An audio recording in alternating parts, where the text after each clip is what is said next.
ಮಳೆಗಾಲ ಇರೋದ್ರಿಂದ ಸ್ವಲ್ಪ ಚಳಿನೂ ಕೂಡ ಇರೋದ್ರಿಂದ ಏನಾದರೂ ಸಂಜೆ ಕಾಫಿಗೆ ಸ್ನ್ಯಾಕ್ಸ್ನ ಮಾಡ್ಕೊಳ್ಬೇಕು ಅಂತ ನಿಮಗೆ ಅನಿಸುತ್ತೆ.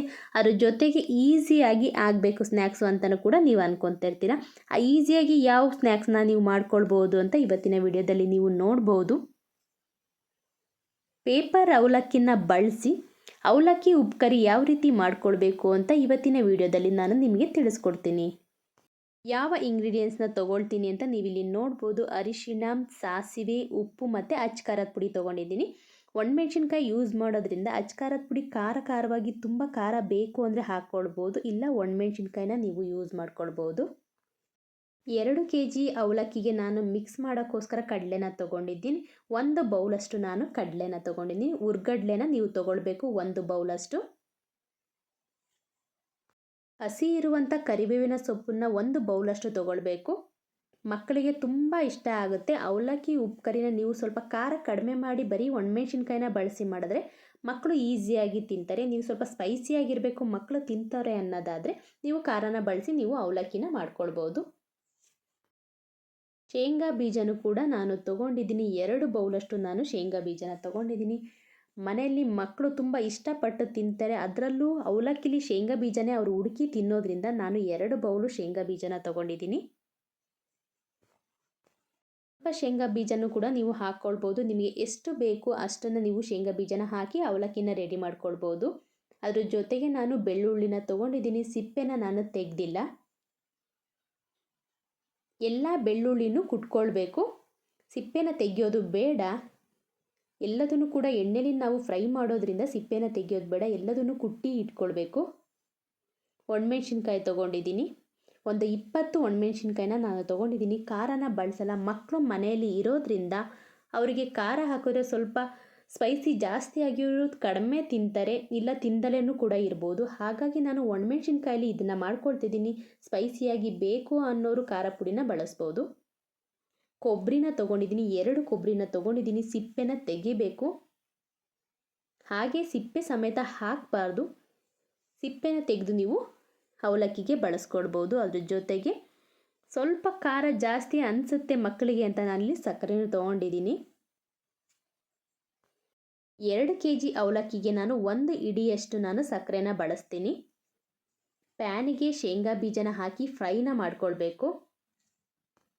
ಎಣ್ಣೆಯಲ್ಲೂ ಕೂಡ ಫ್ರೈ ಮಾಡಿ ಎತ್ತಿಟ್ಕೊಳ್ಬೋದು ಶೇಂಗಾ ಬೀಜನ. ಆದರೆ ಯಾವ ರೀತಿ ರೋಸ್ಟ್ ಆಗಿದೆ ಅಂತ ನಮಗೆ ಗೊತ್ತಾಗೋದಿಲ್ಲ. ಒಂದೊಂದು ಟೈಮು ಜಾಸ್ತಿ ರೋಸ್ಟ್ ಆಗಿಬಿಡುತ್ತೆ, ಇಲ್ಲ ಕಡಿಮೆ ರೋಸ್ಟ್ ಆಗುತ್ತೆ. ಹಾಗಾಗಿ ಡ್ರೈ ಆಗಿ ನೀವು ಪ್ಯಾನಲ್ಲಿ ನೀವು ಫ್ರೈನ ಮಾಡ್ಕೊಳ್ಳೋದ್ರಿಂದ ಯಾವ ರೀತಿ ಕಡಲೆ ಬೀಜ ಚೆನ್ನಾಗಿ ಬೆಂದಿದೆಯೋ ಇಲ್ವೋ ಅಂತ ನಿಮಗೆ ಗೊತ್ತಾಗುತ್ತೆ. ಹಾಗಾಗಿ ನಾನು ಪ್ಯಾನಲ್ಲಿ ಬಿಸಿ ಮಾಡ್ಕೊಳ್ತಾ ಇದ್ದೀನಿ ಶೇಂಗಾ ಬೀಜನ. ಮಳೆಗಾಲ ಆಗಿರೋದ್ರಿಂದ ಸ್ವಲ್ಪ ಚಳಿನೂ ಕೂಡ ಇರೋದ್ರಿಂದ ಹಸಿದನ್ನು ನೀವು ಬಳಸಬೇಡಿ. ಶೇಂಗಾ ಬೀಜನ ನೀವು ಅವಲಕ್ಕಿಗೆ ಆದಷ್ಟು ಫ್ರೈ ಮಾಡಿ ಬಳಸಿ.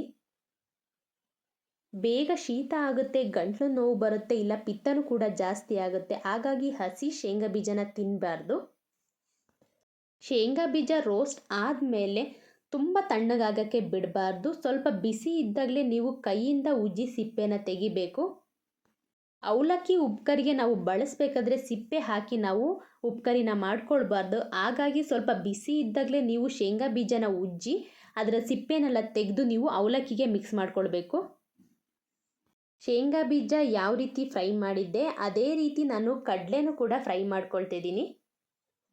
ಬಿಸಿಲು ಈಗ ಕಡಿಮೆ ಇರೋದ್ರಿಂದ ಮಳೆಗಾಲದಲ್ಲಿ ನಮಗೆ ಬಿಸಿಲಲ್ಲಿ ಇಟ್ಟು ಒಣಗಿಸಿ ನಮಗೆ ಬಳಸೋಕ್ಕಾಗಲ್ಲ. ಹಾಗಾಗಿ ನಾನು ಎಲ್ಲದನ್ನು ಕೂಡ ಬಿಸಿ ಮಾಡ್ಕೊಳ್ತಾ ಇದ್ದೀನಿ. ಸ್ವಲ್ಪ ಕಲರ್ ಚೇಂಜ್ ಆದರೆ ಸಾಕು. ಯಾವುದನ್ನು ಕೂಡ ನಾನು ಎಣ್ಣೆಯಲ್ಲಿ ಡೀಪ್ ಫ್ರೈ ಮಾಡ್ಕೊಳ್ಬೋದಿತ್ತು, ಆದರೆ ಮಾಡ್ಕೊಳ್ತಿಲ್ಲ.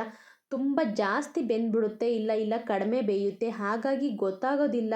ಸ್ವಲ್ಪ ಹೆಚ್ಚು ಕಡಿಮೆ ಆದ್ರೂ ಕೂಡ ನಮಗೆ ಅವಲಕ್ಕಿನ ತಿನ್ನಬೇಕಾದ್ರೆ ಸ್ವಲ್ಪ ಅಷ್ಟು ಚೆನ್ನಾಗಿ ಅನಿಸೋದಿಲ್ಲ. ಟೇಸ್ಟು ಕೂಡ ತುಂಬ ಚೇಂಜ್ ಆಗುತ್ತೆ. ಹಾಗಾಗಿ ನಾನು ಪ್ಯಾನಲ್ಲೇ ನಾನು ಎಲ್ಲದನ್ನು ಕೂಡ ಫ್ರೈ ಮಾಡಿ ಎತ್ತಿಟ್ಕೊಳ್ತಿದ್ದೀನಿ.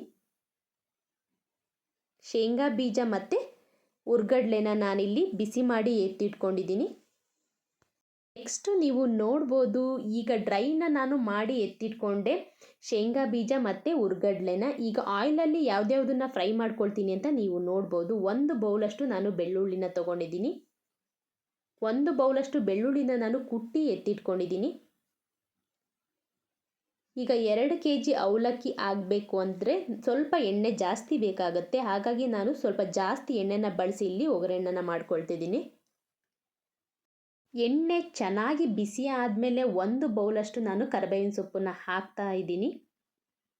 ಕರಿಬೇವಿನ ಸೊಪ್ಪು ಹೆಲ್ತಿಗೆ ತುಂಬ ಒಳ್ಳೆಯದಿರೋದ್ರಿಂದ ಅವಲಕ್ಕಿಲಿ ಮಿಕ್ಸ್ ಮಾಡಿ ಕೊಡೋದ್ರಿಂದ ಮಕ್ಕಳಿಗೂ ಕೂಡ ತುಂಬ ಒಳ್ಳೆಯದು ಅಂತ ನಾನು 1 ಬೌಲಷ್ಟೇ ಅವಲಕ್ಕಿಗೆ ನಾನು ಮಿಕ್ಸ್ ಮಾಡ್ಕೊಳ್ತಿದ್ದೀನಿ. ಕರಿಬೇವಿನ ಸೊಪ್ಪನ್ನು ಎಣ್ಣೆಯಲ್ಲೇ ಚೆನ್ನಾಗಿ ರೋಸ್ಟ್ ಮಾಡಿ ಎತ್ತಿಟ್ಕೊಳ್ಬೇಕು. ಮತ್ತೆ ನಾವು ಬಿಸಿ ಮಾಡೋದಿಲ್ಲ, ಒಂದೇ ಟೈಮ್ ಬಿಸಿ ಮಾಡೋದ್ರಿಂದ ತುಂಬ ಚೆನ್ನಾಗಿ ರೋಸ್ಟ್ ಮಾಡಿ ಎತ್ತಿಟ್ಕೊಳ್ಬೇಕು. ಒಣಮೆಣ್ಸಿನ್ಕಾಯಿ 20 ಒಣಮೆಣ್ಸಿನ್ಕಾಯಿನ ತೊಗೊಂಡಿದ್ದೀನಿ. ಖಾರನ ನಾನು ಬಳಸ್ದೆಲ್ಲ, ಬೇರೆ ಯಾವುದೇ ರೀತಿಯ ಖಾರನ ಬಳಸ್ದೆಲ್ಲ ಒಣಮೆಣ್ಸಿನ್ಕಾಯಿಲಿ ನಾನು ಅವಲಕ್ಕಿನ ಮಾಡ್ಕೊಳ್ಳೋದ್ರಿಂದ 20 ಒಣಮೆಣ್ಸಿನ್ಕಾಯಿನ ತೊಗೊಂಡಿದ್ದೀನಿ. ಒಂದೊಂದೇ ಇಂಗ್ರೀಡಿಯೆಂಟ್ಸ್ನ ಸಪ್ರೇಟಾಗಿ ನಾನು ಬಿಸಿ ಮಾಡ್ಕೊಳ್ತಿದ್ದೀನಿ. ಟೈಮು ತುಂಬ ತೊಗೊಳುತ್ತೆ ಅನ್ನೋದು ಬಿಟ್ಟರೆ ತುಂಬ ಟೈಮು ನಾವು ಇಟ್ಟು ತಿನ್ನೋದ್ರಿಂದ ಟೈಮು ತೊಗೊಂಡು ನಾವು ಮಾಡ್ಕೊಳ್ಬೇಕಾಗುತ್ತೆ. ಒಂದೊಂದನ್ನೇ ನಾನು ಬಿಸಿ ಮಾಡಿ ಎತ್ತಿಟ್ಕೊಳ್ತಾ ಇದ್ದೀನಿ. ಅರ್ಧ ಬಿಸಿ ಮಾಡಿ ಎತ್ತಿಟ್ಕೊಳ್ಳೋದ್ರಿಂದ ಅವಲಕ್ಕಿ ಬೇಗ ಹಾಳಾಗುತ್ತೆ. ಬೆಳ್ಳುಳ್ಳಿನೂ ನೀವು ನೋಡ್ಬೋದು, ನಾನು ಎಣ್ಣೆಯಲ್ಲೇ ಫ್ರೈ ಮಾಡ್ಕೊಳ್ತಿದ್ದೀನಿ. ಕುಟ್ಟಿ ಇಟ್ಕೊಂಡಿರೋಂಥ ಬೆಳ್ಳುಳ್ಳಿನ ಎಣ್ಣೆಯಲ್ಲಿ ಫ್ರೈ ಮಾಡಿ ಎತ್ತಿಟ್ಕೊಳ್ಬೇಕು.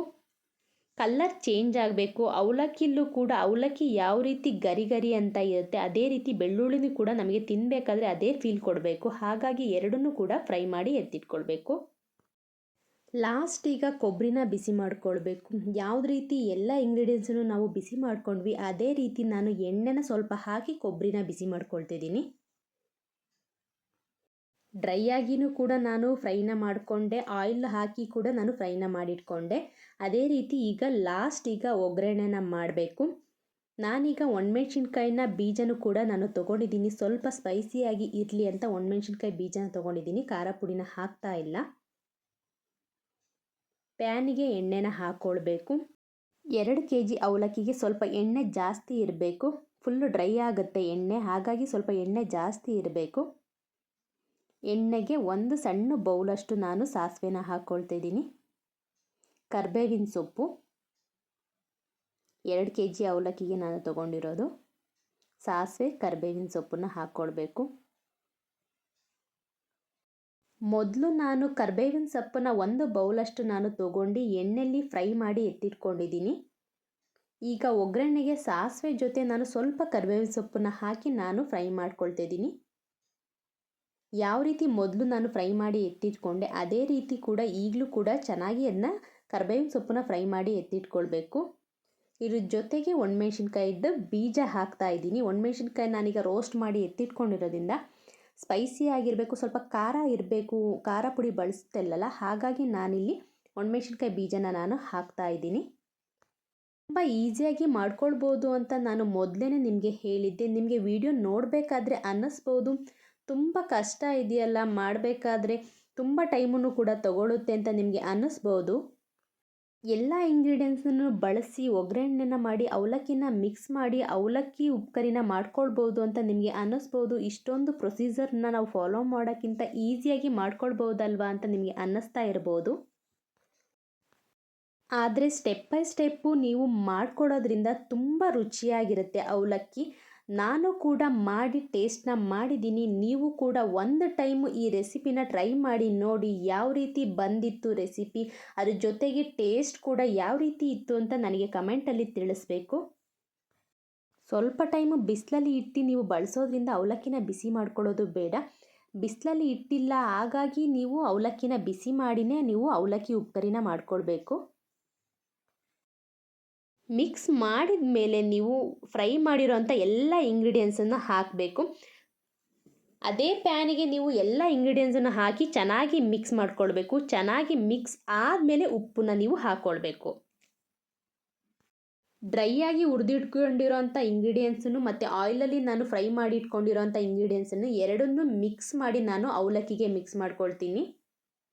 ಅವಲಕ್ಕಿನೂ ಕೂಡ ಸ್ವಲ್ಪ ಬಿಸಿ ಮಾಡ್ಕೊಳ್ಬೇಕು. ತುಂಬ ಬಿಸಿಲಿದೆ ಅನ್ನೋದಾದರೆ ನೀವು ಬಿಸಿಲಿಗೆ ಇಟ್ಟು ಡೈರೆಕ್ಟಾಗಿ ನೀವು ಅವಲಕ್ಕಿನ ಉಪ್ಕರಿ ಮಾಡ್ಕೊಳ್ಬೋದು. ಬಿಸಿಲಿಲ್ಲ, ಮಳೆಗಾಲ ಆಗಿರೋದ್ರಿಂದ ಈಗ ಸ್ವಲ್ಪ ಬಿಸಿ ಮಾಡಿ ನೀವು ಅವಲಕ್ಕಿನ ಬಳಸ್ಕೊಳ್ಬೇಕು. ಹೀಗೆ ತಕ್ಕಷ್ಟು ನೀವು ಉಪ್ಪನ್ನು ಹಾಕಬೇಕು, ಅದ್ರ ಜೊತೆಗೆ ಸಕ್ಕರೆನ ಹಾಕಬೇಕು. ಯಾವುದು ಕೂಡ ಜಾಸ್ತಿ ಆಗಬಾರ್ದು. ಒಣಮೆಣ್ಸಿನ್ಕಾಯಿ ಬಳಸಿರೋದ್ರಿಂದ ಎಲ್ಲದನ್ನು ಕೂಡ ಲಿಮಿಟಲ್ಲಿ ಹಾಕ್ಕೊಂಡು ನಾನು ಉಪ್ಕರಿನ ಮಾಡ್ಕೊಳ್ತಾ ಇದ್ದೀನಿ. ಖಾರ ಅವಲಕ್ಕಿ ಈಗ ರೆಡಿಯಾಗಿದೆ. ಯಾವ ರೀತಿ ಸಿಂಪಲ್ಲಾಗಿ ಖಾರ ಅವಲಕ್ಕಿನ ಮಾಡ್ಕೊಳ್ಳೋದು ಅಂತ ನಾನು ಇವತ್ತಿನ ವಿಡಿಯೋದಲ್ಲಿ ನಿಮಗೆ ತಿಳಿಸ್ಕೊಟ್ಟಿದ್ದೀನಿ. ವಿಡಿಯೋ ನಿಮಗೆ ಇಷ್ಟ ಆಗಿದರೆ ಲೈಕ್ ಮಾಡಿ, ಶೇರ್ ಮಾಡಿ, ಕಮೆಂಟ್ ಮಾಡಿ, ಅದ್ರ ಜೊತೆಗೆ ಸಬ್ಸ್ಕ್ರೈಬ್ ಆಗೋದನ್ನ ಮರಿಬೇಡಿ. ಇವತ್ತಿನ ವಿಡಿಯೋನ ನಾನು ಇಲ್ಲಿಗೆ ಎಂಡ್ ಮಾಡ್ತಾ ಇದ್ದೀನಿ.